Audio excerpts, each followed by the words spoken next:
This is why you need Centex Primetime. Jalen Gillis brings the realness. Dive into the heart of sports with the most passionate commentary around. From pro to high school, Jalen's got the insight and energy you crave. Catch all the action weekdays from 5 to 7 p.m. on the Centex Sports Network, only on YouTube. Join the conversation and elevate your sports knowledge with Centex Primetime. Don't miss it.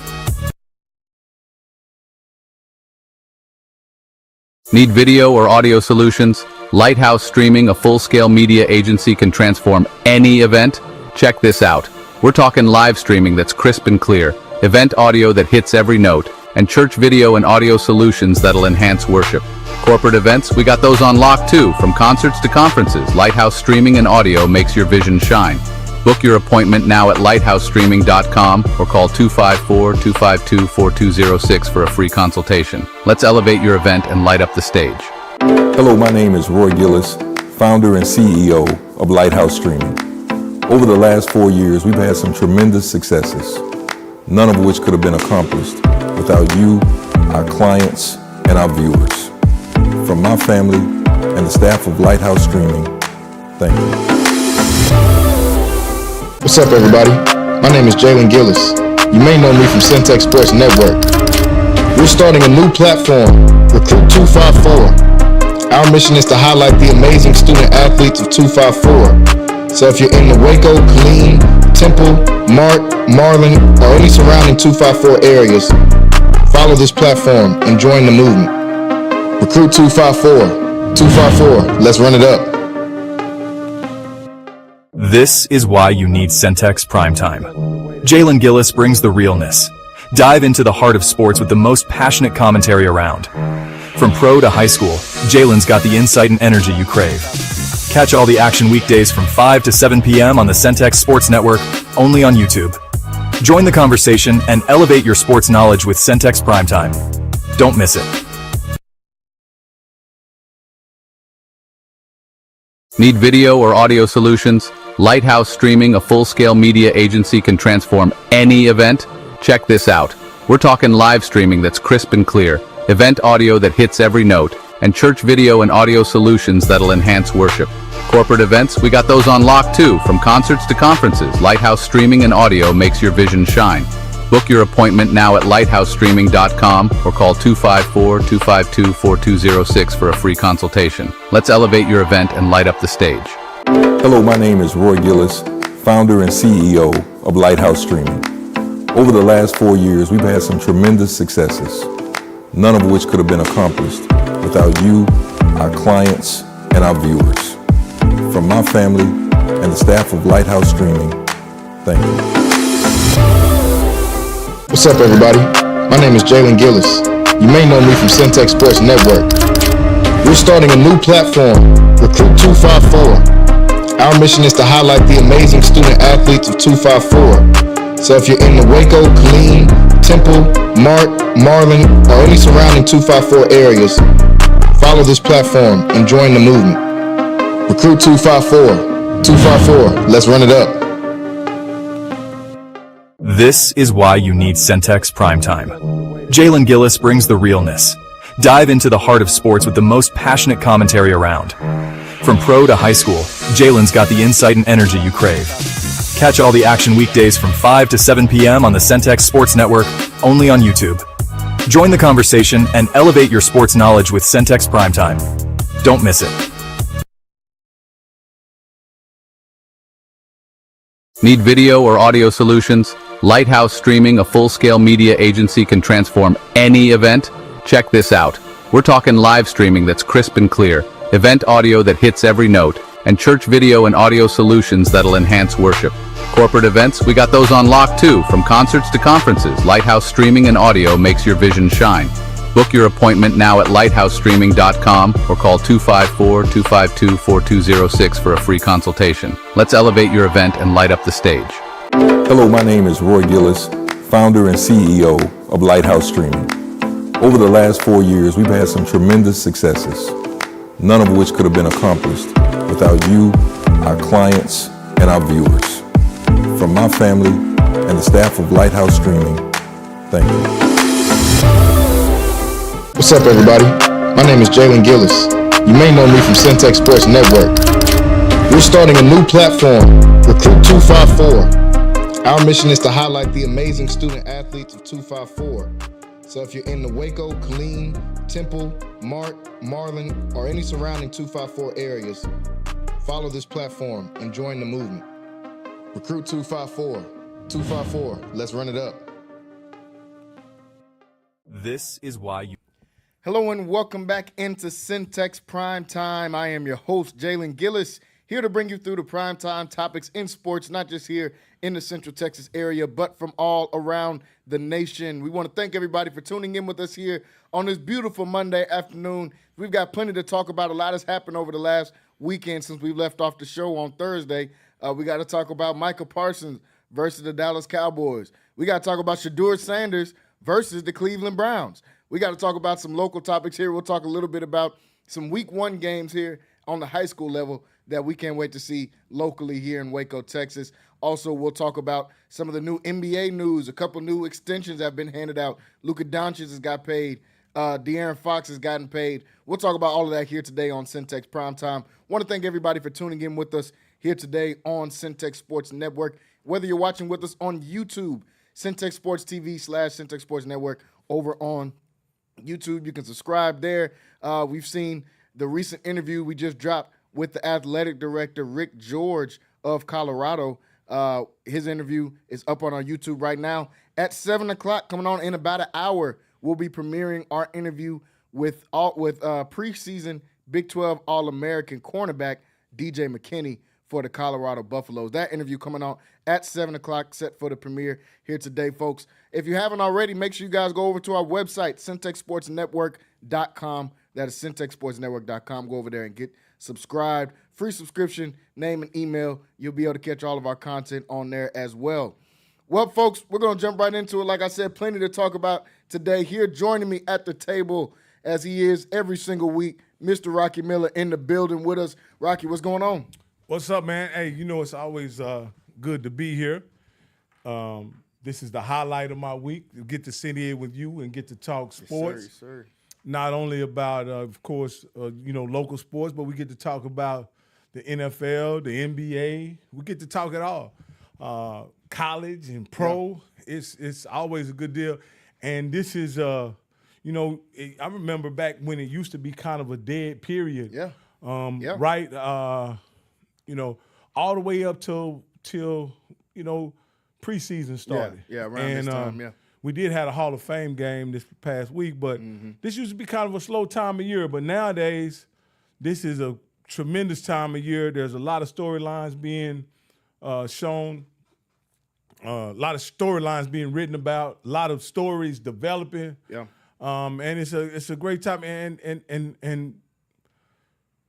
in college and in the pros. So I just can't wait, man. We got a great lineup today. We're gonna talk about Shedur Sanders. We're gonna talk about, of course, some of the other things that happen in sports. We had some guys in the NBA to hit the jackpot today. Oh yeah. And my favorite team, the NBA, which is the Lakers. Show.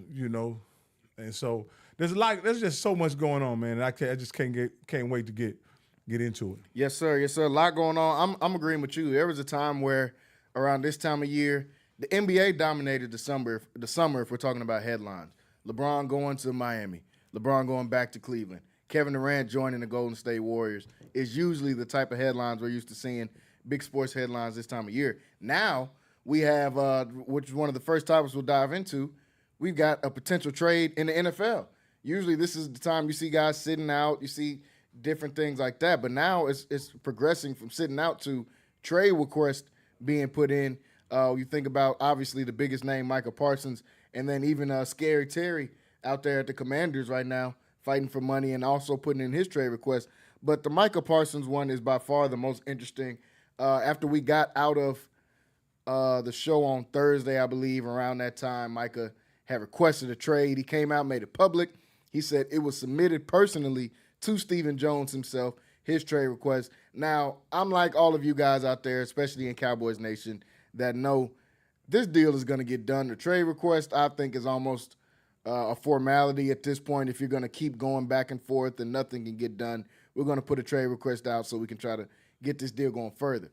What makes this more interesting is some of the other backstories that's coming out. Micah Parsons saying he was never officially offered any of those numbers that Jerry Jones has come out and said that he's offered him. He said we offered him a contract beforehand, and they didn't do it. Now there's reports coming out that Jerry Jones hasn't returned any of the phone calls from Micah Parsons' representation in his camp.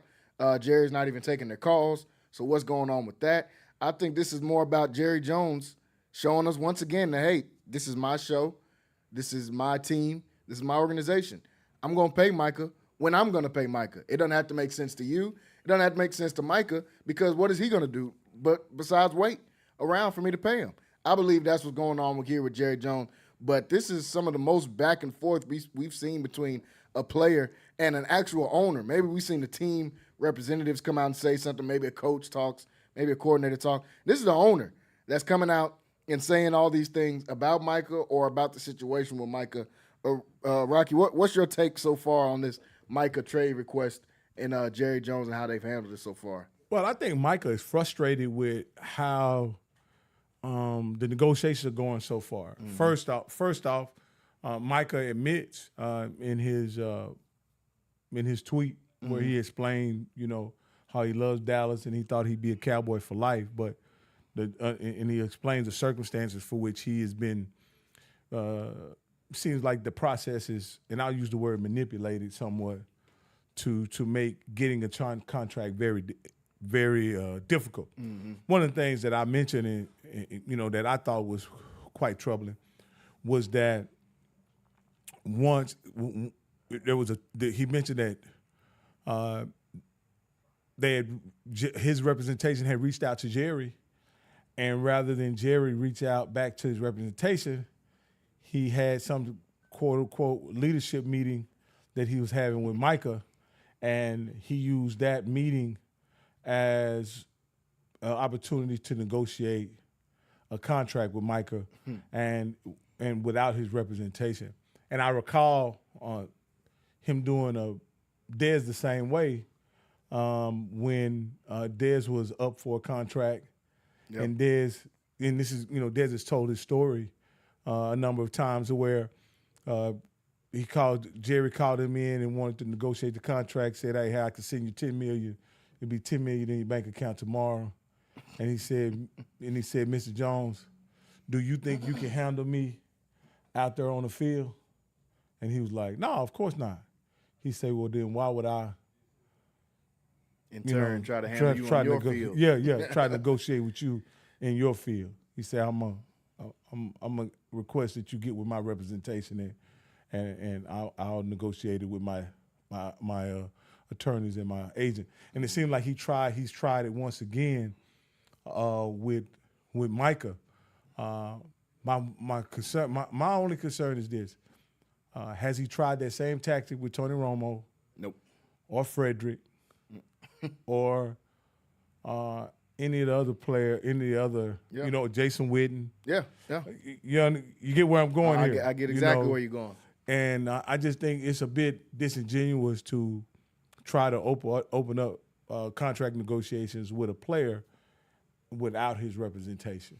And Jerry is a veteran. He knows he's been in this game a long time. He knows that's not how it goes. He knows you don't call a player on the phone and start discussing numbers and just say, well, okay, well, let's just agree to. That's not how this works, man. You got to go through lawyers. You got to go through agents. The agent has to get his lawyers to look at it. The player has to get his lawyers to look at it. Like, there's a whole process that goes into this. You coming out and just saying, I'm going to try to do some type of under-the-table deal, that's not going to work. I heard Marcus Spears say this on ESPN last week when the trade news first broke. Jerry's tried this game with multiple players. One of these players is going to show you that he's the wrong one to do this with.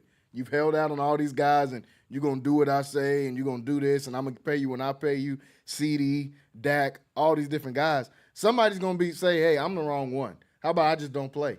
And then the egg is really going to be on Jerry's face at that point. He feels like he's in complete and total control at all times. And with this newer generation, with so much information that's out there, with so much access to information and history of past deals, these players are not just going for anything. Micah Parsons is no dummy. He's going to go into this negotiation knowing that, okay, if you just keep waiting, I'm just going to get more money. So let's just both play it out and let's just both wait and see who breaks first. Because I'm the one that's going to get the most money out of this at the end of the day, whether you trade me or whether you give me the money. You know, as a Cowboy fan and somebody who has supported Jerry pretty much the entire time that he's on the team, when other people have almost, been very critical of him as an owner, Absolutely. and critical at times of him as a businessman, I've always kind of supported Jerry and understood that he was first a Cowboy fan, then became the owner, and so he's a fan at heart, and he's somebody that is always going to look out for the Cowboys' best interest, and he's ultimately trying to win games. The last probably decade, I've had to come realize, probably starting with going back to when Jason Garrett was the coach, and they ended up cutting T.O. And I had to realize that not only is Jerry, I don't think I can. His business acumen is undeniable. Absolutely. However, he has a desire to have things work a certain way, and sometimes when you talk about football, you can't force things to work a certain way. You have to let them things work themselves out. And in this particular situation, the guy is under contract. He's played for you 4 years. He's in his 5th-year option. And for you to ask him at this point, when he's waited 4 years for a new contract, to take a discount or expect some type of discounted rate, I think it's just unfair and not wise. If you want the discount that a lot of teams get, you're going to have to pay the guy early, like the Eagles have done time and time again. Philadelphia, yeah. And that's just the game. If you're not willing to pay the guy early, then you're not going to save it. I go all the way back to Carson Wentz. Carson Wentz, at the time, signed a contract where he made $30 million a year. At the time, everybody thought you could get Dak signed for about $25 a year. After it all played out 3 years later, Dak ended up signing a contract for $40 million a year, which at the end of the day, he played his last year on that deal last year, and he's made over $160 million. So this is not, the economics of football doesn't allow you to wait and get a bargain. No. That's not, that's not how it works at all. That's not how it works. The longer you wait, the more expensive it gets. Yeah. It's almost like how the housing market has been the last few years. While you've been waiting for housing prices to go down, they've been steadily climbing. And so you end up a situation where, I don't think Jerry's in this situation where it's unaffordable, but you're probably paying more than you want to pay. But that's just, the price is just the price. Yeah. You know what I mean? You can not like the price, but we all have to have somewhere to stay. And when you talk about the housing market, we all need shelter. And in Jerry's situation, do you let a defender in the middle of his prime walk away at age 25, 26 years old? Or do you trade him and wait? Is there any guarantee you're going to get compensation for a guy like that? So I'm not worried whether or not Micah's going to be traded, because I don't think Jerry is dumb. I just think it's going to be kind of a prickly situation until a contract is done between him and Micah, and I think the Jones family has a way of, once they pay you, the relationship, they know how to mend the relationship. Mend it all together. Yeah, and they play this game. So I think that's what's going to happen here. It's going to be prickly for a while. I think Micah, did the right thing by letting the people know, hey, I want a contract. I want to be here. This is what's going on. This is how they're pushing me. And what that lets Jerry know that, hey, you can't treat this guy any kind of way, because he's demanding that you respect him, and he's willing to come,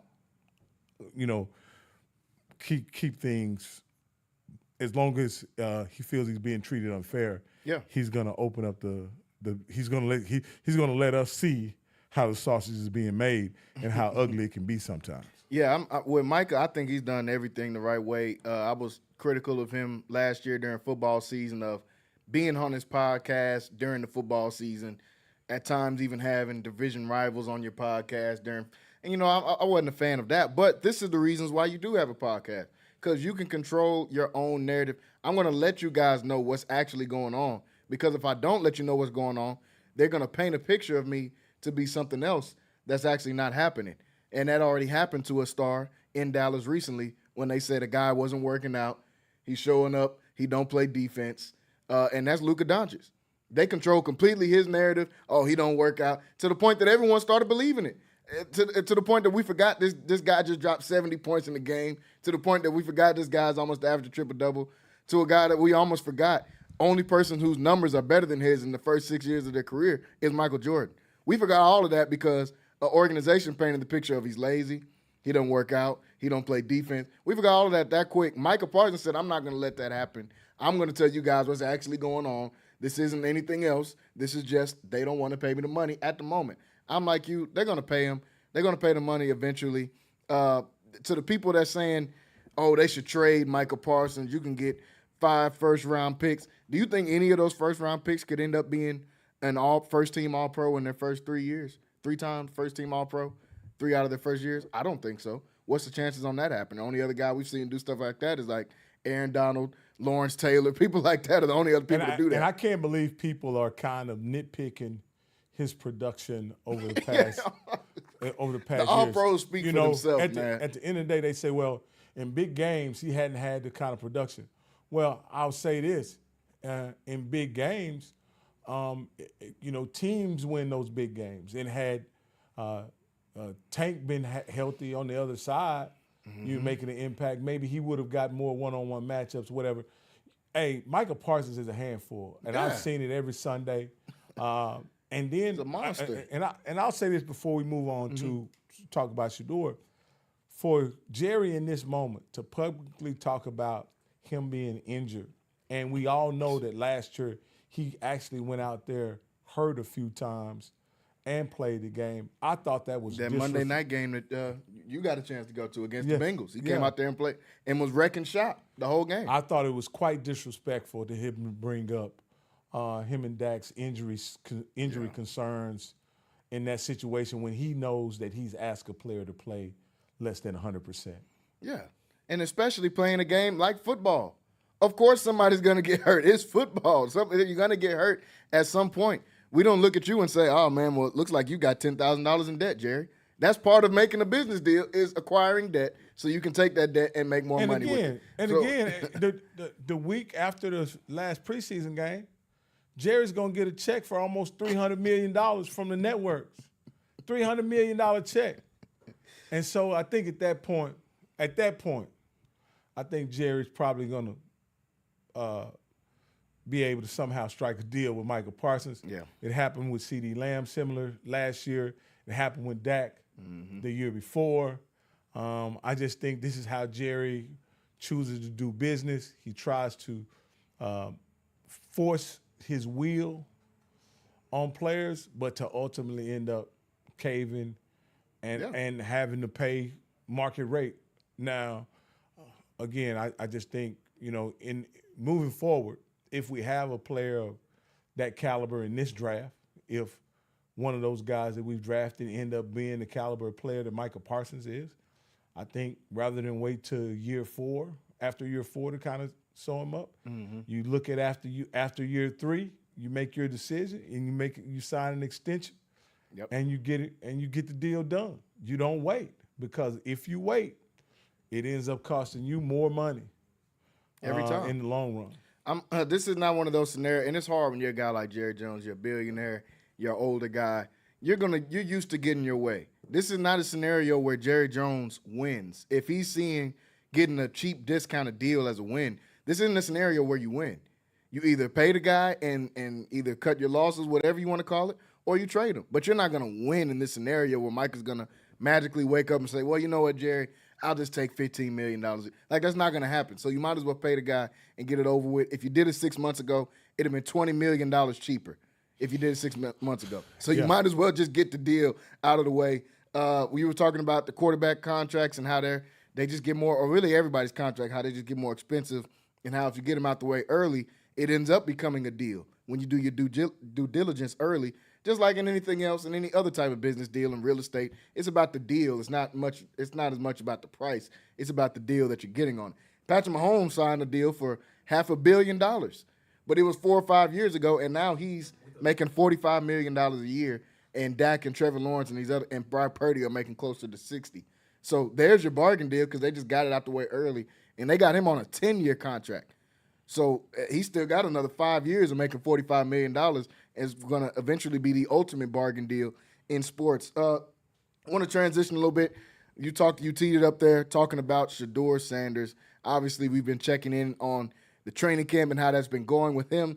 Even more wrinkles have been added into this now. Dylan Gabriel sustained a slight hamstring tweak in Saturday's practice.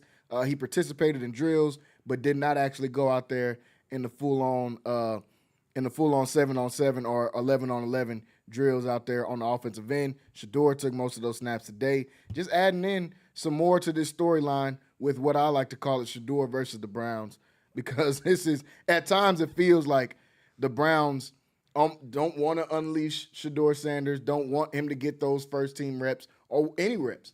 For the first week, he wasn't getting reps with anybody, really. He would get 2 or 3 reps in the practice with some third-string guys. Now, as Rocky has coined the term, football is going to football. Now doors are starting to open up. Kenny Pickett is hurt.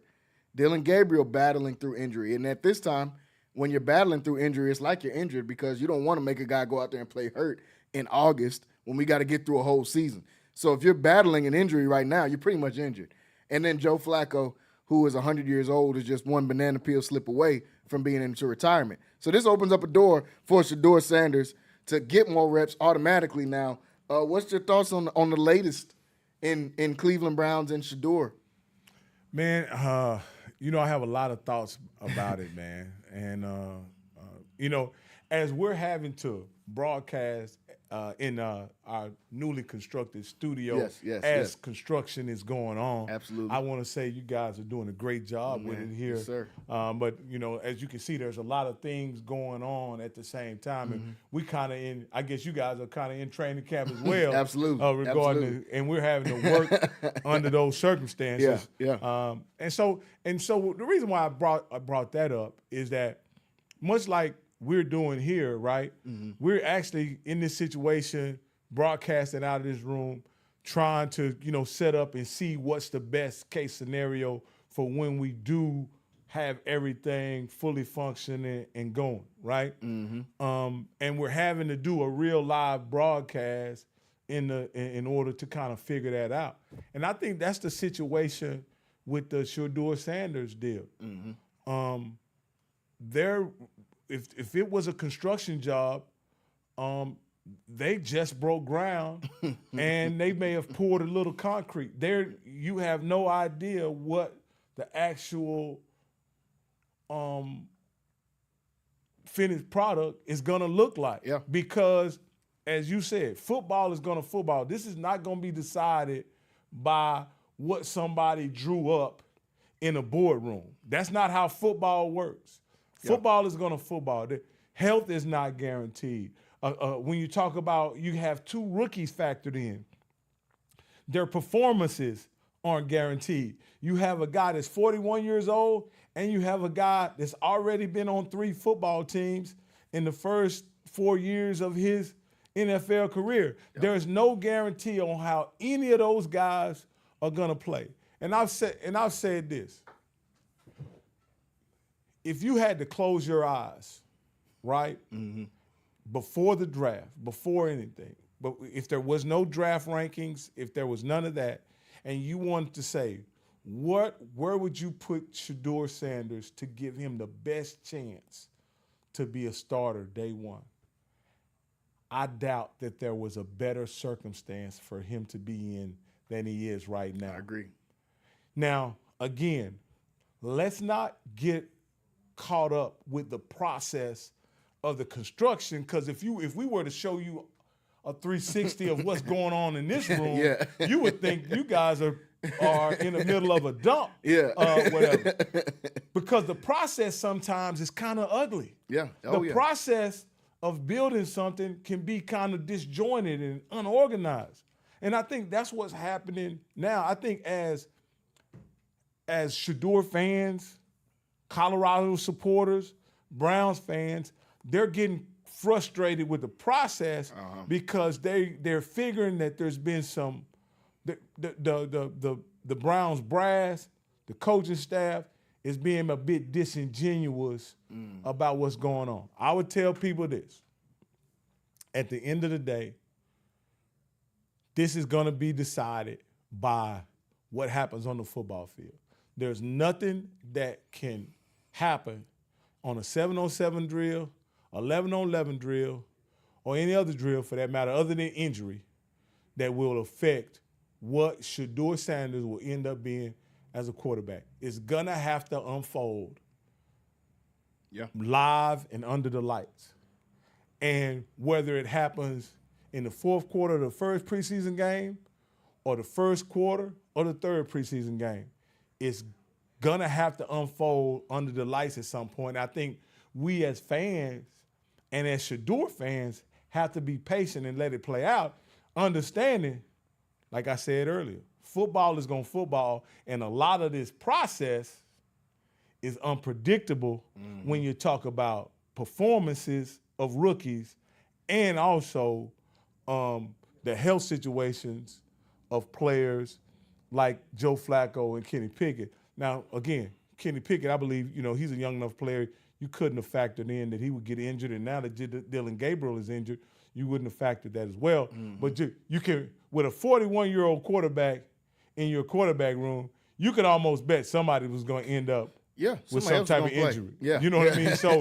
So when you're in a situation where if you go into and I'll ask you this, going into the first preseason game, that you may have Kenny Pickett, who is limited due to injury, and Joe Flacco, who is 41 years old. I keep mentioning that because that's a situation where if you get a 41-year-old guy injured early, does he ever recover at this point? You have to cut him almost. So I say, let me ask you this. How much do you think Shedur is actually playing on Saturday, considering the injury situations that already been experienced by Dylan Gabriel and also Kenny Pickett? I think he's going to play a lot more after today than I would have said maybe even last weekend if we were discussing it because of the injury to now Dylan Gabriel. You throw a guy out there that's already hurt, that's already potentially hurt. What's going to happen to him once they get into real live reps where guys are actually trying to hit you? Joe Flacco, in a perfect scenario, all four guys are healthy. Joe Flacco doesn't play in preseason at all. Maybe the last game, that's it, to go out there with a real live drive with the starters, maybe for a quarter. That's it. Now we're looking at a scenario, it's really only two quarterbacks on the roster that's available to play if you don't want to test Dylan Gabriel. I think Kenny Pickett's already not going to play. They don't want him to play in the week one of preseason. Now with Dylan Gabriel as a maybe, do you even want to put Joe Flacco out there behind the third-string offensive line at 41 years old against a bunch of hungry guys that are trying to make the team to get any reps? Or do you just throw Shedur out there and let Shedur play the whole time? I don't know the answer to how much is he going to play. I don't know. I think it could go anywhere from him exclusively taking on the entire second half, like we saw DJU, I forget it, I can't say his last name, the guy from Florida State, did last week in the Chargers game, in the Hall of Fame game. He kind of got the second half. I could see Shedur doing that. Or at this point, Shedur could play 3 quarters out of it. If you don't want Joe Flacco to play, if you're saying maybe we'll let Dylan Gabriel get a drive or two, and then from there, what happens? So let me ask you this, because the reason why I ask you what I think factors into this, right? And I think, and let me start off by saying this. I want to thank all of you people that are watching on my channel as well as on the Centex Sports TV channel. So I want to thank you guys. If you have any comments you want to make, anything you want to ask us, we will address it. If you put it in the comments, we will address it. What I really want to say, I think the person that is probably being treated most unfairly in this process is Dylan Gabriel. And I think the reason why that is not due to any situation that he has created. I don't even think it's been due to his play. What I think is what happened is I think the Browns put him in really what I would consider an untenable situation. Yeah. Let me explain this to you. You signed Joe Flacco, which is a veteran. You also trade for Kenny Pickett, which was a former first-round pick, right? First-round pick of the of the Steelers. Yep. A guy that did get some reps with both the Steelers and the Philadelphia Eagles. And you bring him in. So, you could consider him a developing player. That situation, he's a developing player. And you draft Dylan Gabriel in the third round, and let's just stop right there. How many guys did you draft in the third round that you expect to come in and compete for a starting job? Yeah. I think that's first off, that's unfair. Like to you, if you thought the guy could compete for a starting job, you drafted him in the first round. Yeah. You understand At what least I'm the saying? second, yeah. Yeah, or at least the second round. You don't draft a guy in the third round thinking that he would come in and compete. You got to remember how surprising it was back in the day when Russell Wilson competed with Matt Flynn at the time, who just got a new contract. Who had just gotten a new contract and ended up winning the starting job. That was almost unheard of back then. Yeah. Right? And this is essentially the same situation. Now, Flacco and Kenny Pickett's contract wasn't of any significance. Yeah. Both those guys together, I think, make about $7 or $8 million. But my point is saying that is, if you draft him in the third round, you can't put him in a situation where he's actively competing for the starting job.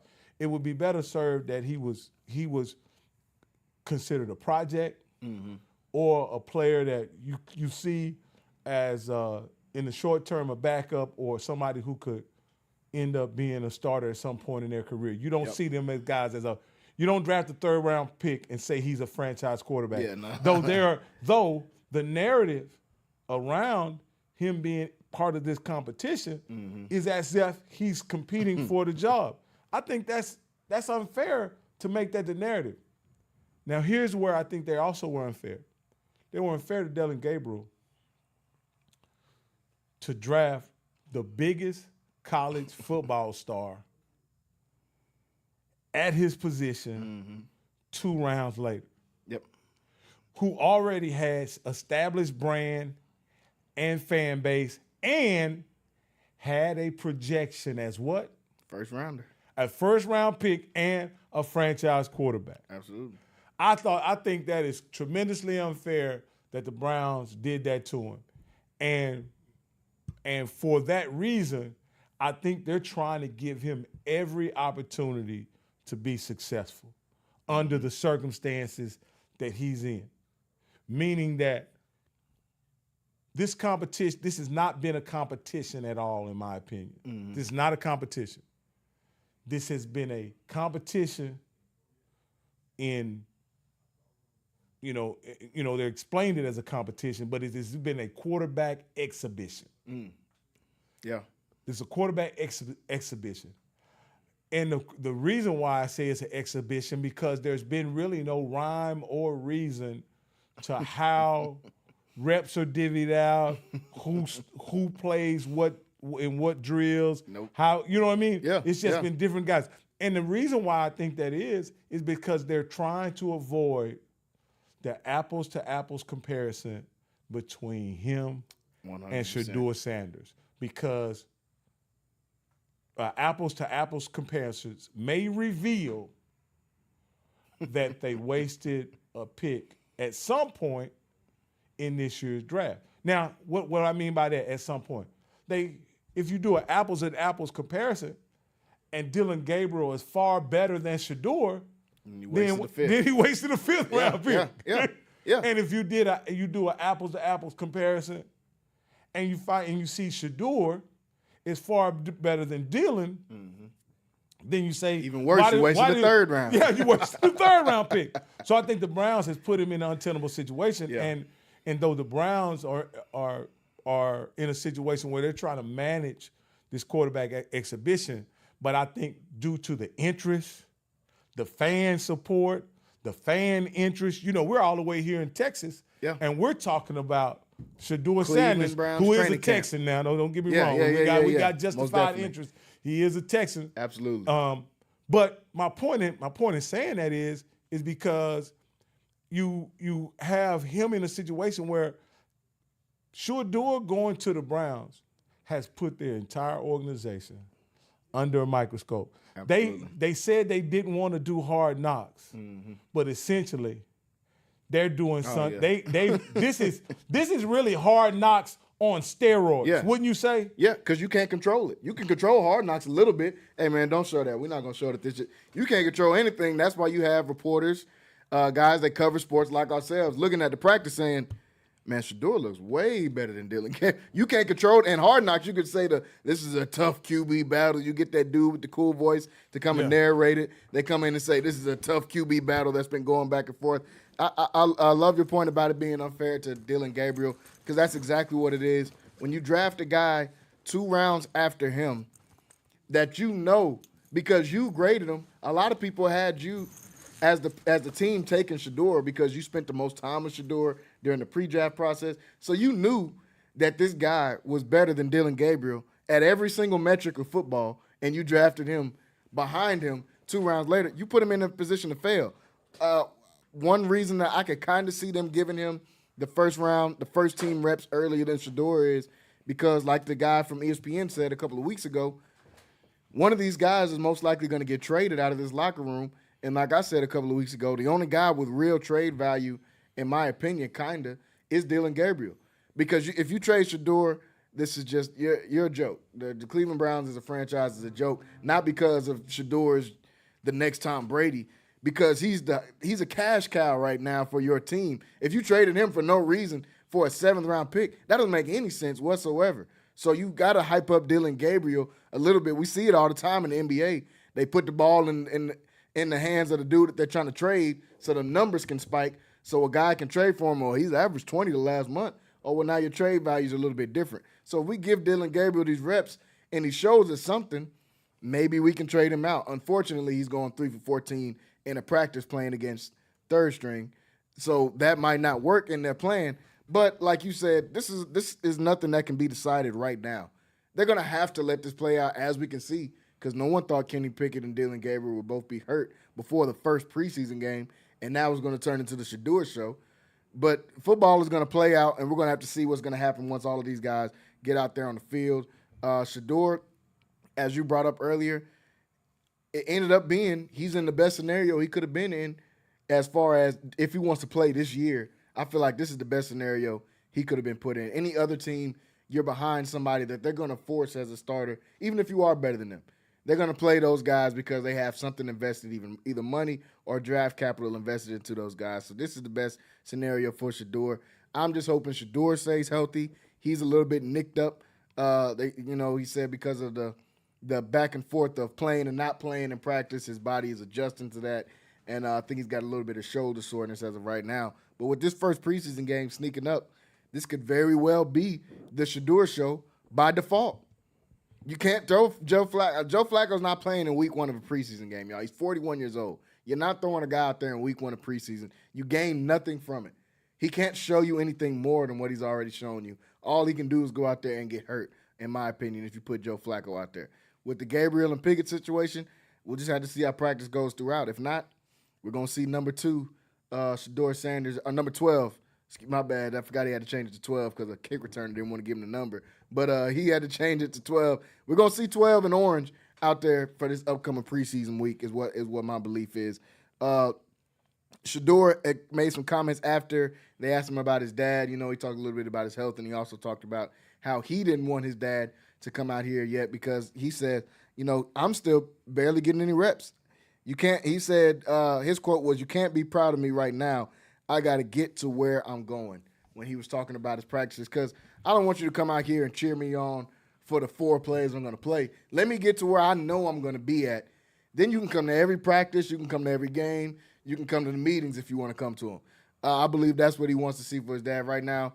Hey, man, just go spend time with Shiloh in Tampa, who's also been doing good in training camp from some reports.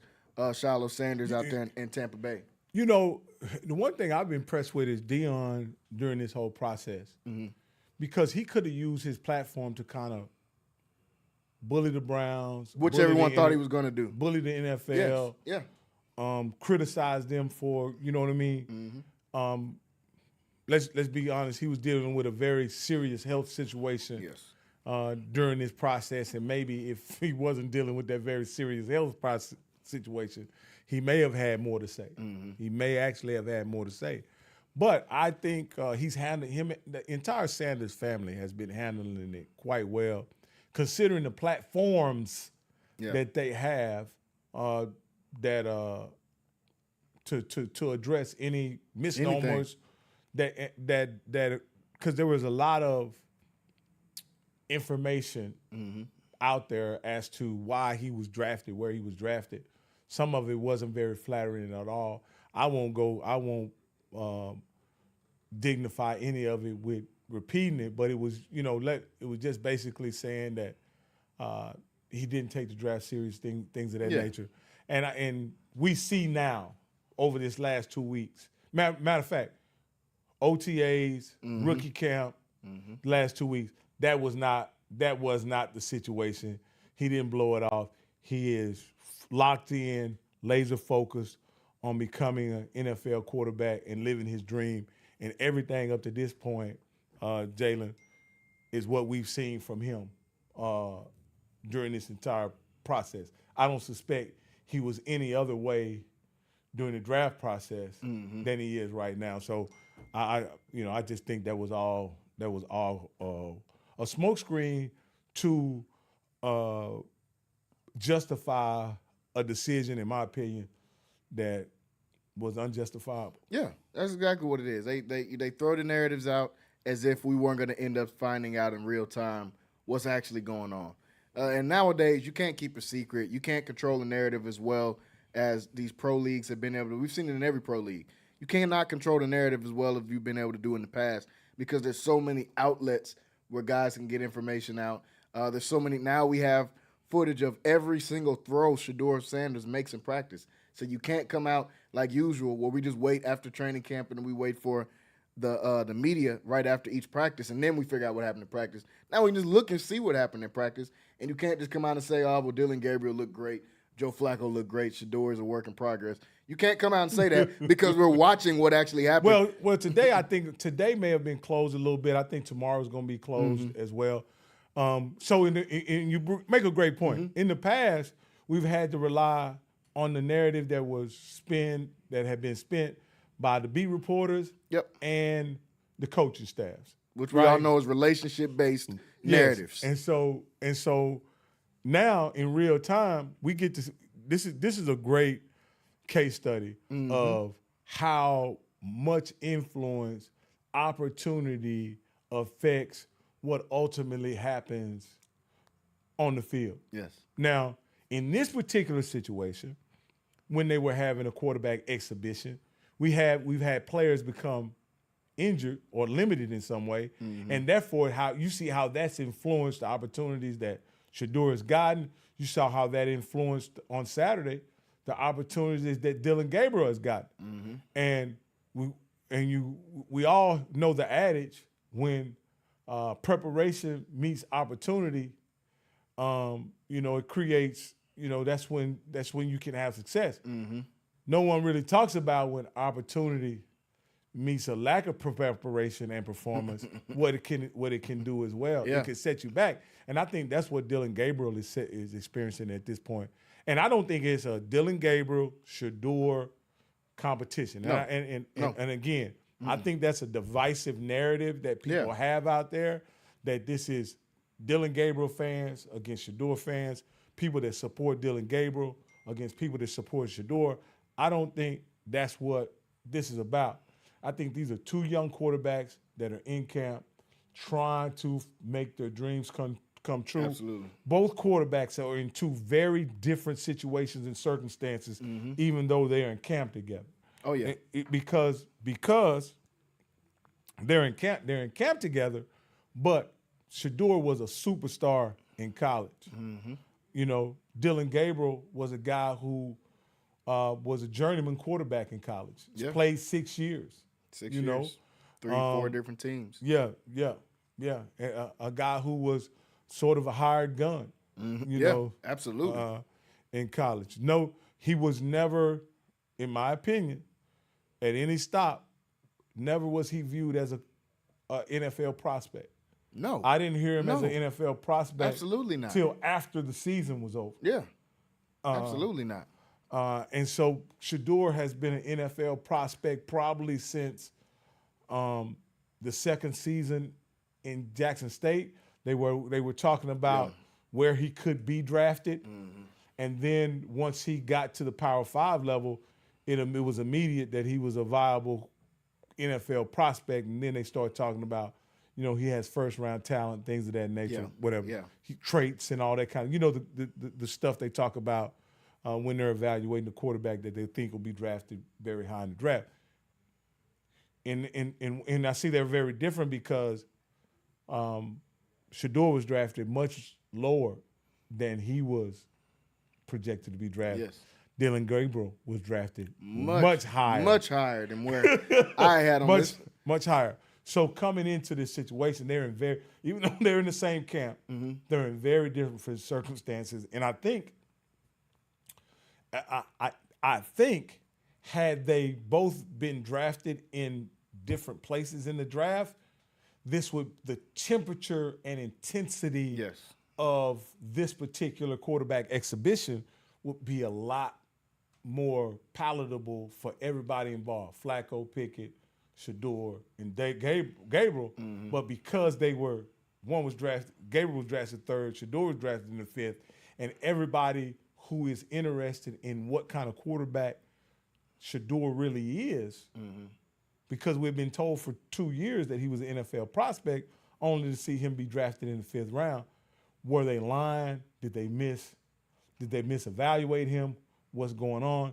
And as this process is unfolding, it's kind of validating everything that everybody thought from the very beginning when it comes to Shedur, that he was a pro-ready prospect that needed some development, that had tremendous accuracy, tremendous touch with the football. Everything that they said about him is kind of playing itself out in this quarterback exhibition. Ultimately, I want to ask you, Jalen, what about Dylan Gabriel are we finding out in this process? I think what we're finding out about Dylan Gabriel is that he was overdrafted. And, you know, a lot of times people say, oh, well, you know, the experts had him here and these guys have him there. These are NFL scouts we're talking about. I think history has proven and shown us that all NFL scouts it's not just the truth. It's not the gospel, whatever comes out of their mouth. Maybe sometimes they don't know what they're doing when it comes to evaluating, especially the quarterback position. That's how we have Brady Quinn drafted in front of Aaron Rodgers by the Cleveland Browns. That's how we have all these different things that happen. And with Dylan Gabriel, I think we're figuring out he's nowhere near ready to be a starting NFL quarterback. If we just want to evaluate it at that, is he a starter? Is he an NFL talent? Can he be an NFL talent? Sure. Is he a starter, the guy that you bring in year one? Can you do what you did with Bo Nix with him last year, with Jaden Daniels last year? Absolutely not. I think this is a guy that's a work in progress. I think it's a guy that's eventually on his way to coaching, just my opinion. But, I mean, back a quarterback in the league is a sweet gig. I think Chase Daniels started less than 16 games in 15 years and made close to $40 million. I'll take it. That's a sweet gig if you ask me. I don't care if y'all ever say my name or if I score however many touchdowns, I get to play for a decade in the league. So, I mean, there's a place for Dylan Gabriel. What we're figuring out is Shedur Sanders is who Shedur Sanders thought he was. What we're figuring out is the Cleveland Browns put themselves in a pickle by the draft position, like you just brought up. If those two picks are flipped, and I said it when the picks happened, those two picks are flipped. This isn't even a storyline. The storyline is just when are they going to play Shedur? What year are they going to play Shedur? You think he plays in week 5? Does he play this year? Now we have to do this narrative that's unfair, as you brought up, of Dylan Gabriel versus Shedur, when this has never been about Dylan Gabriel versus Shedur. That's why they don't want to make that comparison. Well, I think they've made it, Jalen, about Dylan Gabriel versus Shedur. But I think it shouldn't be about Dylan Gabriel it shouldn't. versus Shedur, because Dylan Gabriel should have never been put in this situation. Yeah. And as far as Shedur is concerned, Shedur probably never should have been in this situation because he probably should have went to a team that needed a quarterback much earlier than the 5th round. Yeah, absolutely. You know, so both of them are out of place, and it's causing the friction that everybody, we all want the drama. So we want it to be Dylan Gabriel versus Shedur. But like I put in the title, I've been saying it's Shedur versus the Browns. In my opinion, it's Shedur versus the Browns, the head coach, the organization. And that's just how it feels at this point, because it feels like Shedur is having to push just to even earn a rep. Forget earning a spot. He's having to push just to even earn a rep when he was unfairly put in that situation, just like Dylan Gabriel. But I think the Browns are in a good. I'm gonna be honest with you, man. I think the Browns are in good shape in this regard. They have tremendous interest in their fan base, and their fan base is locked in.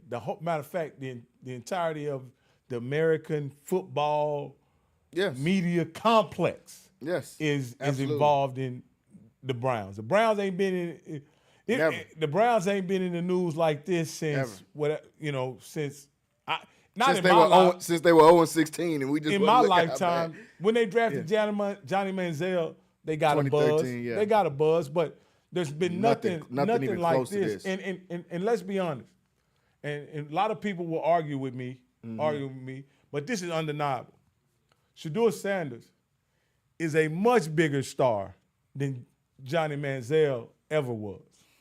And I would push back on you on that idea, except that we have facts and reality sitting in front of us. We're looking at it. He's nowhere. I didn't. All the things that happened with Johnny Manziel, I didn't see one snap in practice from Johnny Manziel in the Cleveland Browns. I've seen every snap that Shedur Sanders has taken since training camp. Pass tracking with stats being printed and put out through their own social media at sometimes at points. Johnny, this isn't even close. I would have pushed back on that idea 2 months ago if we didn't have the evidence sitting right in front of our face that Shedur Sanders is not only a bigger star than Johnny Manziel, but Shedur Sanders is proven to be possibly the biggest star to come straight out of college since his dad. This guy has already got more jersey sales than majority of the NFL and hasn't taken a preseason snap. So it's proven his stardom is being proven right now. That's what makes this story so interesting. They have a narrative. Hey, shout out to a guy I want to send a shout out to, my man G. Bush, Garrett Bush. Doing a great job, He's the only man. voice I trust in the Cleveland media to tell the truth. He goes to practice. He goes to he listens to coaches' interviews. Mm-hmm. He does a podcast. It looks like he's doing one daily based on what he sees. He's the only guy from the very start, in my opinion, out of the Cleveland media that's been spot on every time since day one. Absolutely, and he's one of the guys that has kind of calmed me down as I have been evaluating this. I was much like you, Jalen, where it was I thought it was an adversarial relationship between the Browns and Shedur. I've come to understand, and I want to give G. Bush his credit with coining the phrase "football is going football," because that's what he said. And he said this last week. Yeah. He said, let's not get all up in arms about who's getting what reps or whatever. Let's just accept the fact that this is not a quarterback competition. First, accept that. This is not a quarterback competition. This is not to find out who's better, Shedur or Dylan Gabriel. This is none of that. This is not that. Yeah. This is something else that's going on. And it would unfold last week that Shedur would get reps with the second team, against the first team, things like that happen. And then what happened Saturday happened where he got Shedur with a little soreness. And this is my theory. I want to see what you think about this. What I think actually happened is Shedur had a great Wednesday, Thursday, Friday, and they needed Dylan Gabriel to catch up. So they thought they could put him in situations that could allow him to catch up by putting Shedur on pause. And for whatever reason, the gap got wider. Yeah, blew up in your face. Like I said at the beginning, you want to figure out, is Dylan Gabriel better, or you want to do all of this. You don't have to do anything. Just put him out there on the football field between him and Shedur. And it's plausible that neither one of the rookies are ready to play right now. Yeah. That's plausible. I believe that.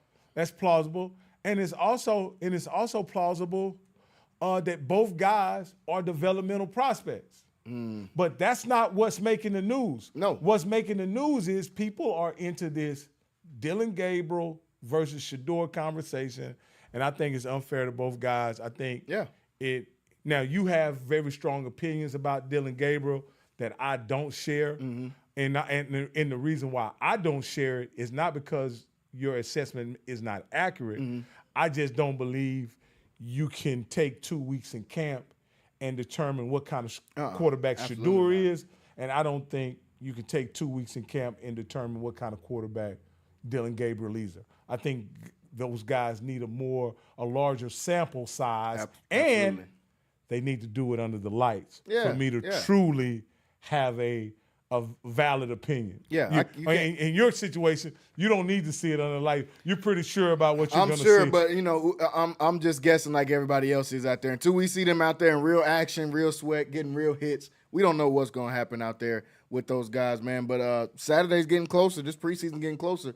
These narratives are going to start taking form and taking shape even more as we get closer and closer to that time. Folks, I want to switch over a little bit, talk about some college football here while we have some time left here on the show. We just got done talking about Shedur Sanders. I want to talk a little bit about his alma mater. Like I mentioned to you guys at the top of the show at 7 o'clock, and really just about in a couple of minutes, the premiere video of our interview with Big 12 preseason All-American DJ McKinney will be airing. So I want to talk a little bit about his squad and Coach Prime and his squad now that fall camp is underway. We've seen the practices out of Colorado's camps. What are those? I really want to just talk about as I look at some of their schedule and go through some of their schedule. What is the expectations that we have for Colorado coming back into this post-Shedur, post-Travis Hunter, post-Shiloh, all these things? What do we expect out of this team? Do we expect, okay, well, they rose up and won 9 games last year. Do they go out now and win the Big 12 since you won 9 last year? Or a lot of that was you had a first-round talent quarterback at Shedur. You had the number one best player in the country in Travis Hunter. Did that buy you an extra 3 or 4 wins with this team? What do you think, before I look at some of these games on the schedule, is the expectation for the Buffs coming into this season? Well, I'll say this. This will be the first program year for Coach Prime. Yeah, I agree. The previous 2 years were built off of, I want to say, hype, anticipation, and momentum. This will be the first program year or whatever. And to be honest with you, of course, I'm a fan, so I hope they do well, but I'm not sure. In my opinion, I think their defensive and offensive lines will be better. Yes. I think their skill positions there will be a drop off there.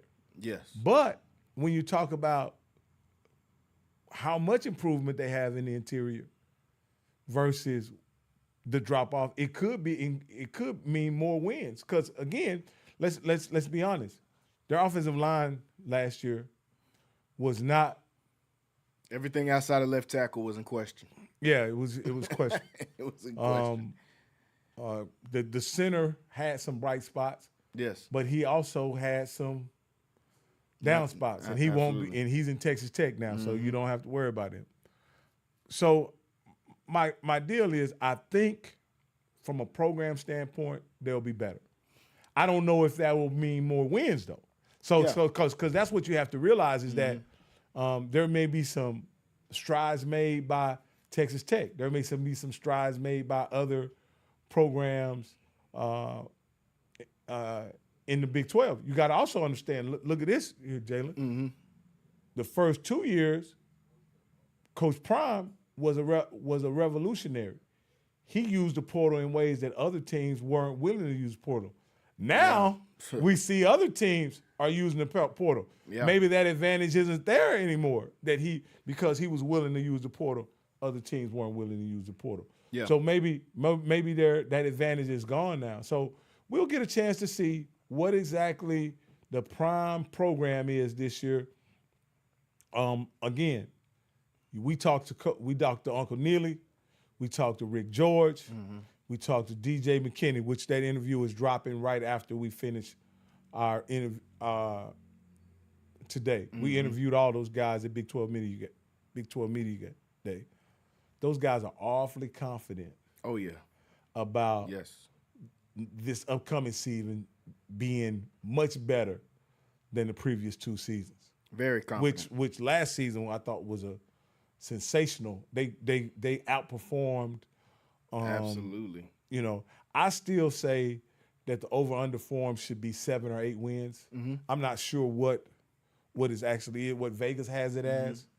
But I think it should be 7 or 8 wins should be their over-under.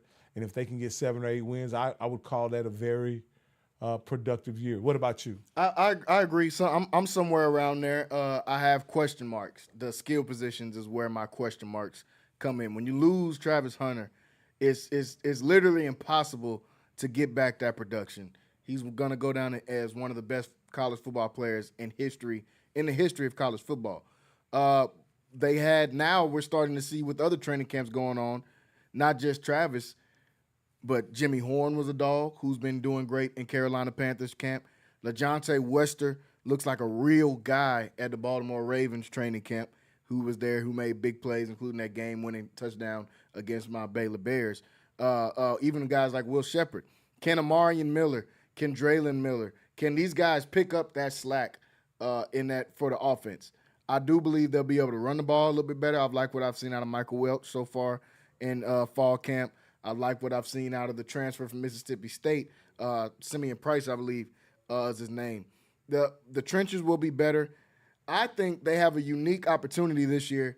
In the last couple of years, well, it'll be similar to the first year. They started off, I think, 3-0, and then from there they tailed off tremendously as they got throughout their Pac-12 schedule. I think this year in the Big 12 is going to be more similar to their first year in the Pac-12 because they have an opportunity to start this first couple of weeks with Georgia Tech starting off the first week, then Delaware, Houston, Wyoming. They have a great chance of starting off 4-0, in my opinion, which they did not have a chance to. Well, I'm not going to say they have a chance to do, but they weren't able to do last year, taking on teams like Nebraska early on. Georgia Tech game is going to be great.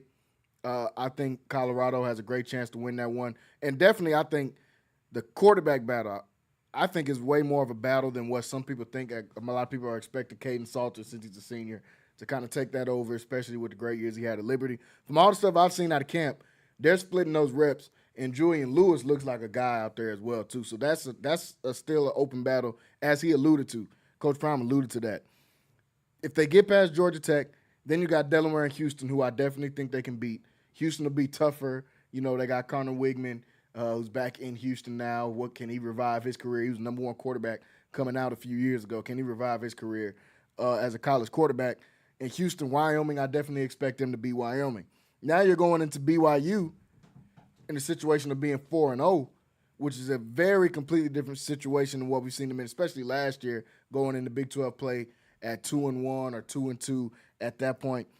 If you can get past BYU, who's got quarterback troubles, now you're coming here to play a TCU team who we're not sure what they're going to look like. After that, you've got the meat and potatoes of your schedule: Iowa State, Utah, Arizona, West Virginia, Arizona State, Kansas State.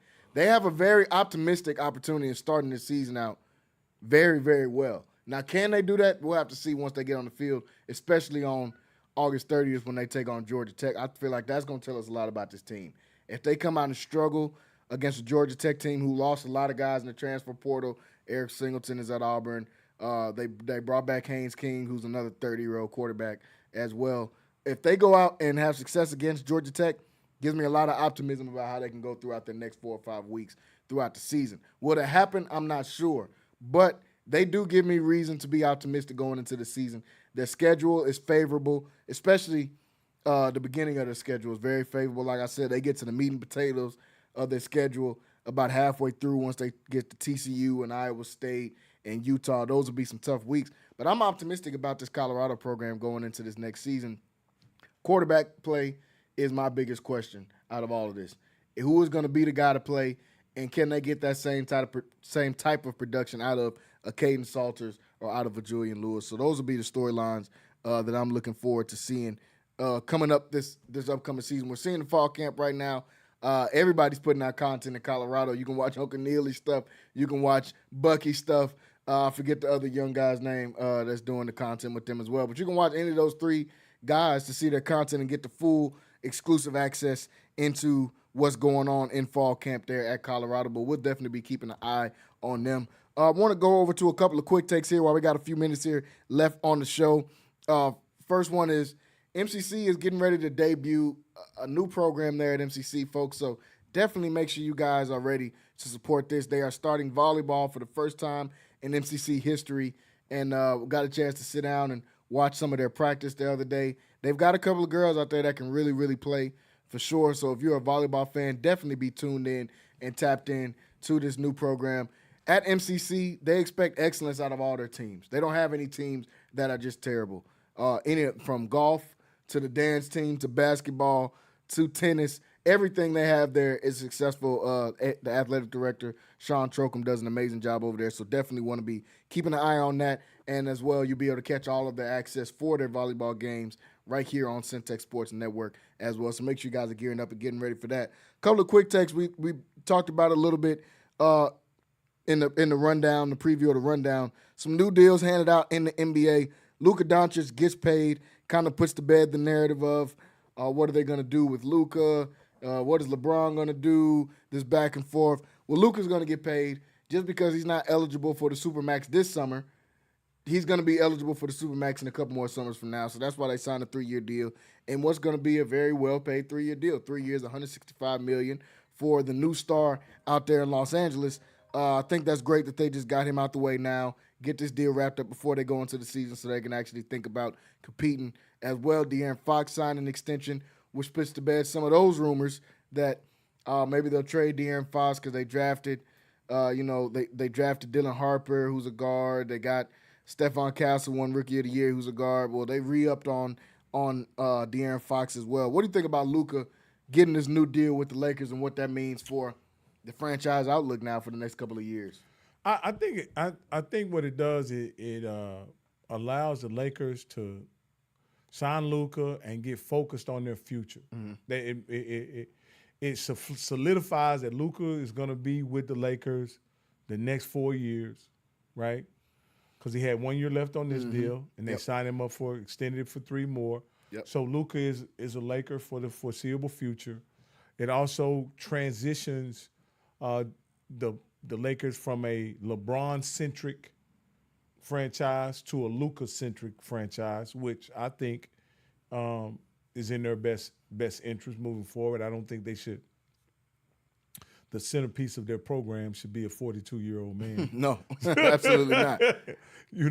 So and they could talk about other things they can do to improve their team, and whether that. I hope it includes retaining the services of LeBron and Bronny. Mm-hmm. But if it doesn't, that gives them other options they can do to kind of improve their team. They were handling business. Rob Pelinka signed an extension shortly before the Lakers were sold. I think that gave him some job security. Yes. During the transition. And then now the next thing is they wanted to get some security with who will be on the court. They got the front office secured. They want to get someone on the court secured, and I think ultimately, as ownership truly transitions, because I don't think we're gonna feel the real true effects of the transition until the buses move out of. Mm-hmm. The controlling situation. They're still listed as the governors at this point, but I think that's a situation I'm sure that contractually will transition at some point, and so that gives the organization the opportunity to maintain its value because they spent 10 billies. Yeah. They spent 10 billies for it. So they want the organization to maintain its value during the transition. And one of the ways that it maintains its value is having a cornerstone, no doubt, bona fide superstar Absolutely. on their roster, and they do with Luka. Yeah, I think, or for one, it pays to have friends in high places. As you see with Rob Pelinka, your homegirl gets you a contract extension before they sell the team, because you were not going to get that contract extension, I believe, probably with the new ownership. But that's just my opinion. Luka Doncic is now, after this contract is over, in the year 2028 will be eligible for a $417 million Supermax contract. I think he's doing just fine. And on the Lakers side of it, for the first time since about 2011 or 12, the Lakers will be a perennial playoff contender, and it's not going to be because of LeBron James. Not saying that LeBron won't contribute to that, but if LeBron gets hurt, knock on wood, and doesn't play next season, the Lakers are going to be in the playoffs because Luka Doncic is that good of a player by himself. So they had to get to secure. This is all about for the future. Now that they got that out the way, we can figure out how do we try to make a contending team for LeBron in this last year or maybe 2 years of his career.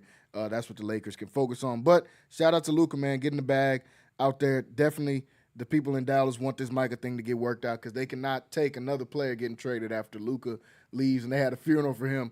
I'd hate to see what happened if Michael Parsons somehow ended up not being a Dallas Cowboy as well. The Hall of Fame game was this past weekend, and the 4 Hall of Fame inductees this year I think were definitely well deserving. First off, we got Eric Allen, longtime DB in the NFL. Jared Allen, the DN, made his name in Minnesota as a Viking, but also played on the Chiefs as well. Really one of the more underrated pass rushers in history. When you actually sit down and look at his numbers and what Jared Allen was able to do in a short amount of time, definitely up there.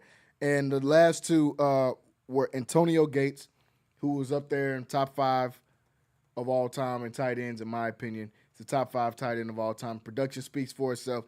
Almost kills the argument that I felt was silly this past year that everyone had with the football players. Could they transition to the NBA easier, or the NBA players transition to the NFL? I think it should have overwhelmingly been NBA players have a way better chance of playing in the NFL than any NFL player transitioning to playing in the NBA. I thought that was, obviously, everyone's had their opinion. I think this kind of helps and supports my narrative of Antonio Gates being the only now Hall of Famer to ever make the NFL Hall of Fame to never take a college snap of football.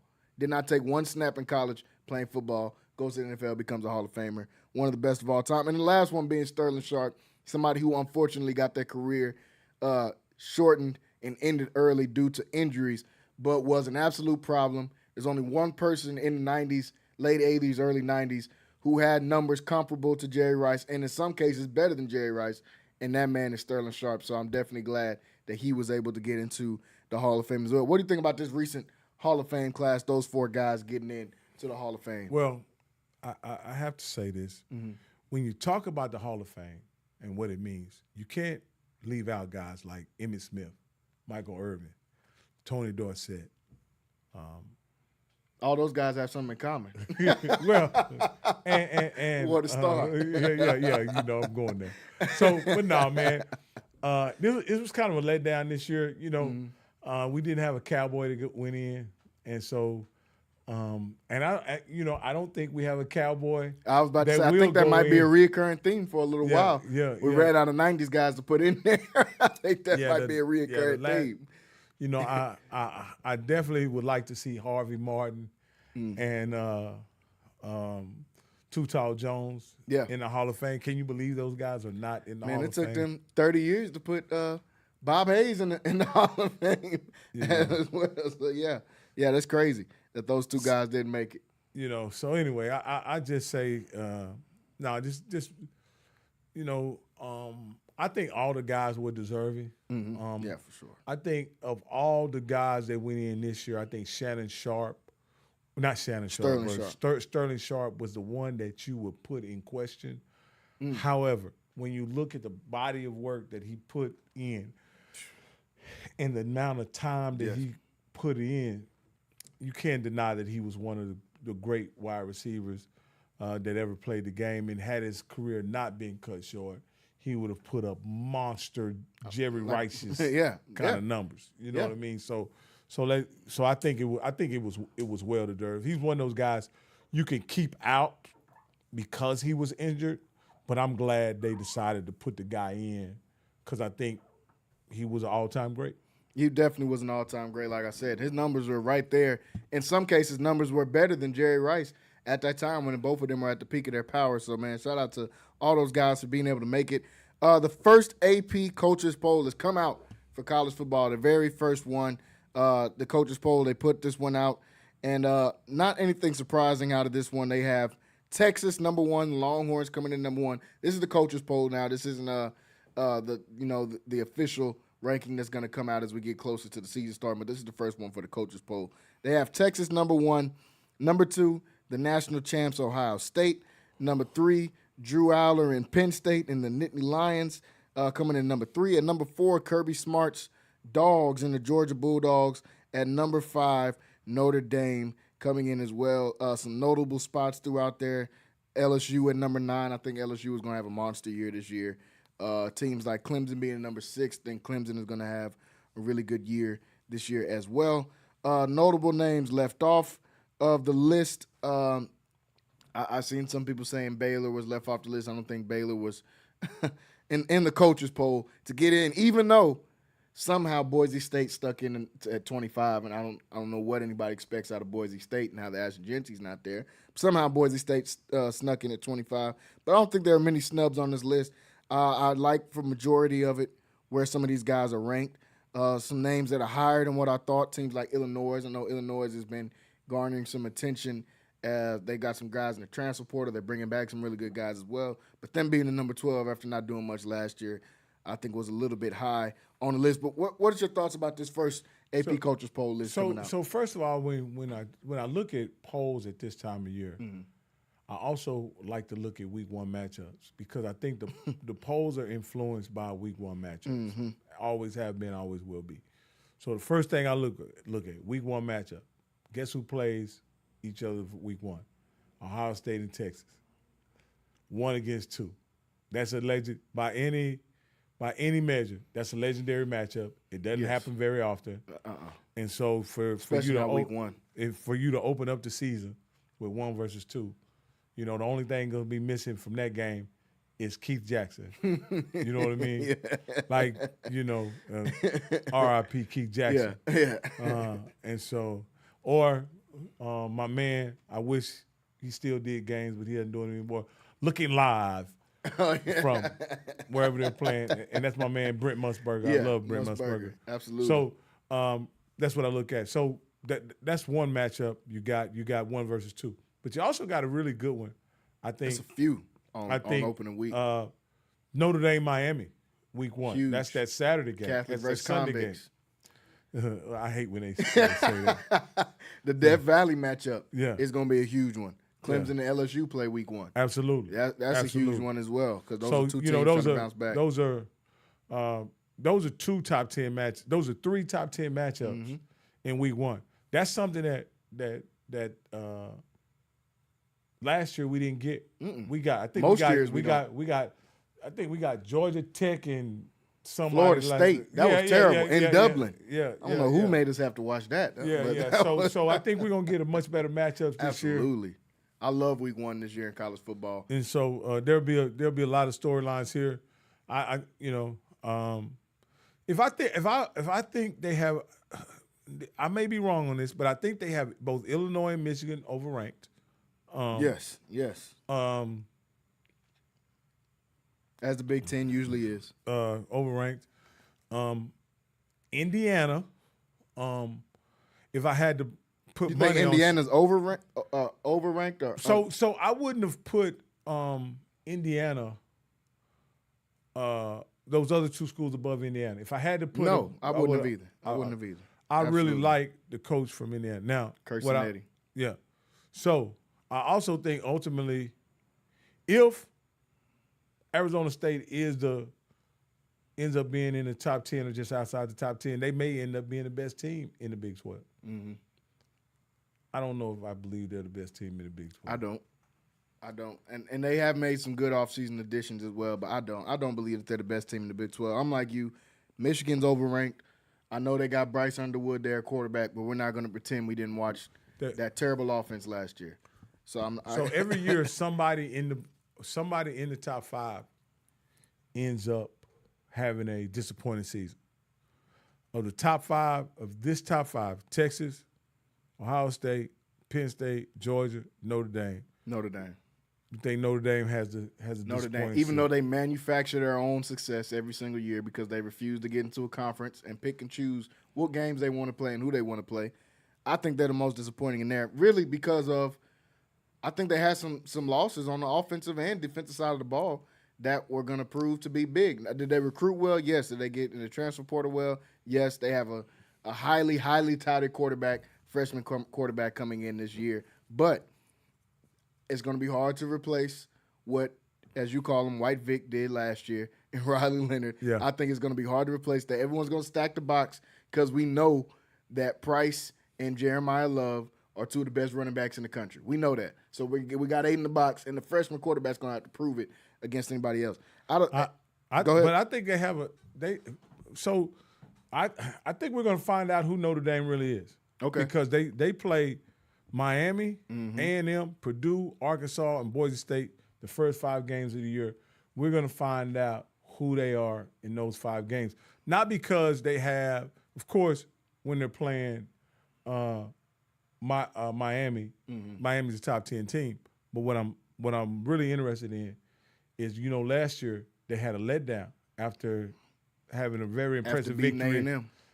Beating A&M, they lost to Northern Illinois. And so they can't have a letdown like that when you have Miami, then Texas A&M, then Purdue, then Arkansas, then Boise State. Now, they of those 2 teams, they're on the road against Arkansas, and we know that could be a tough matchup. Place to play in Fayetteville. Yeah, and those are 2 games I'm going to be most interested to see out of those 5 because I'm looking at the other side of it of A&M. If you're going to be serious this year, like they think they're going to be, Notre Dame is a game I hope they are. You have to go and win. I hope they are too. It's better for football here in Texas whenever A&M is good at football. And I want to see what is Marcel Reed going to do second year in the offense. Does he progress as a passer? Because if he progresses as a passer, A&M is one of the best teams in the country. So what does that success look like? Arkansas, another one of those sleeper teams. They got maybe the most athletic quarterback in the nation in Taylon Green at quarterback. What can they do with the Razorbacks out there? So I think that's going to be interesting. As you talk about the Razorbacks, the season gets underway real early for him. Oh, yeah. For them. Yes. The season starts August 30th. Guess what? They have Bama. Yeah, week 1. Week 1. Week 1. Alabama. A Bama team that we're trying to see one. I don't even know who the quarterback's going to be. But as far as every other position, they're stacked again. We're starting to look at Alabama as not, I wouldn't say Saban Alabama, but as far as the talent on the field, Alabama might be the most talented team. They're right up there with the Texases and the Georgias and all these other teams as far as talent. Obviously, the most important game or the most interesting game out of all of those is Texas versus Ohio State, man. That I can remember, do we see number 1 versus number 2 in the first week of the season with Ohio State, with all the questions they have. I have Texas winning that game. We'll have plenty of time to get more and more into that as we get closer to the season starting. I think Texas, as of this point, is a more proven team than Ohio State, even though Ohio State is coming off of a natty. A lot of those guys on that team are gone. Texas brought back a lot of guys that are difference makers. They brought back, obviously, Arch Manning. They brought back Colin Simmons, who might be the best defensive player in the nation as a true sophomore. So, man, I can't wait. Week 1 is going to be electric, and I can't wait to be able to watch it. Only thing I'll say about Texas, we'll have to see how they shore up that offensive line. Yeah, with Kelvin Banks. They did lose some. Yeah, they did lose some key pieces there. But it's Texas. I'm sure they have some. They figure somebody out. We got some guys in the fold. 6'3", 6'4", 300-pound guys laying around Texas that's coming out of high school, and Texas seems to get those guys every single year. So I'm interested in seeing that. They're bringing back a lot of production on the defensive side of the ball, even though they lost guys in the first round on both sides of the ball. Man, I can't wait for this week 1 to be able to watch and see how this is going to unfold. Real quick, before we get off, I seen this. College football, or colleges with the most NFL active players on this list. Coming at the top of the list, obviously, is Alabama with 71 active players in the NFL. Tied at that spot with the Georgia Bulldogs, who also have 71. Number 3, Ohio State at 70. Number 4, Michigan at 64. Number 5, LSU with 57 active players. Not that list really means anything, but it just kind of shows you the progression of these programs and the dominance of some of these programs, regardless of the win stats, regardless of some of the other stats that happen in college football. When we're talking about NFL guys, those are probably the 5 teams that you would think of if you're thinking of who has the most production. Notre Dame and Texas right behind those guys on the list, and Oklahoma a little bit behind those. Those are the teams you think of when you think of who has the best talent, who produces NFL talent at a top-end level each and every single year. What do you think about those? Some of those teams on that list with the most active NFL guys?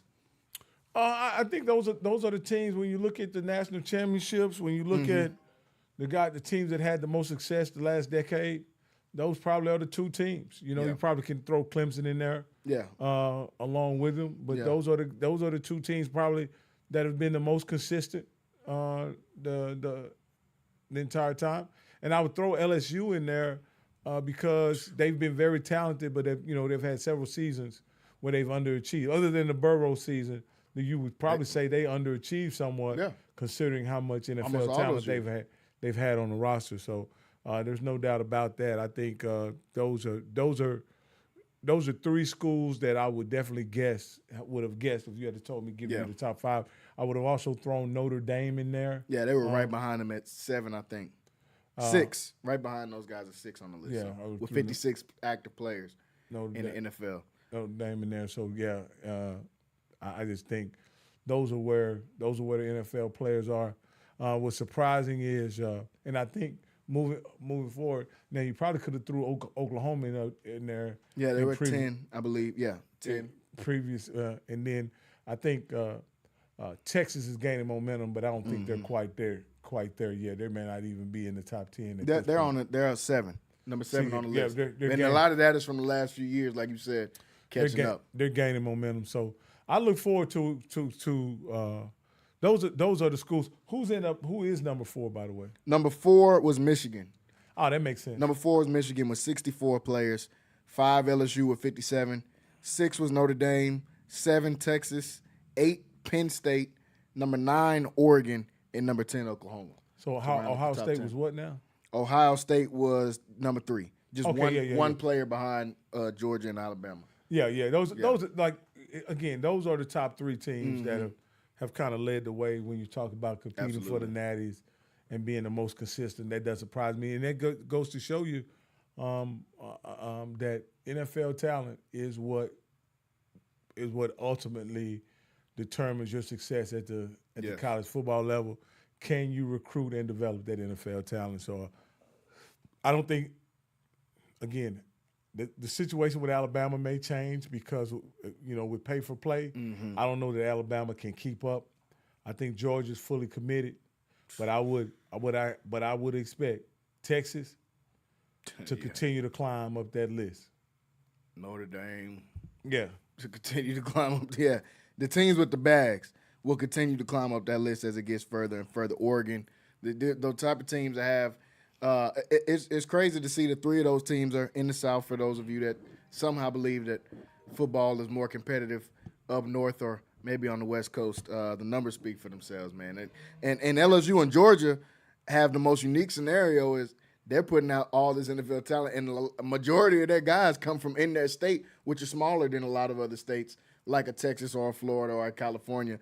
LSU and Georgia get exclusively most of their talent out of their own state. So I think that kind of puts them on another level with that as well. But, folks, we're super excited about college football season. We're right around the corner at this point. We're just 3 to 4 short weeks away from it happening. It all starts here Friday night, August 29th, when Baylor will be taking on Auburn.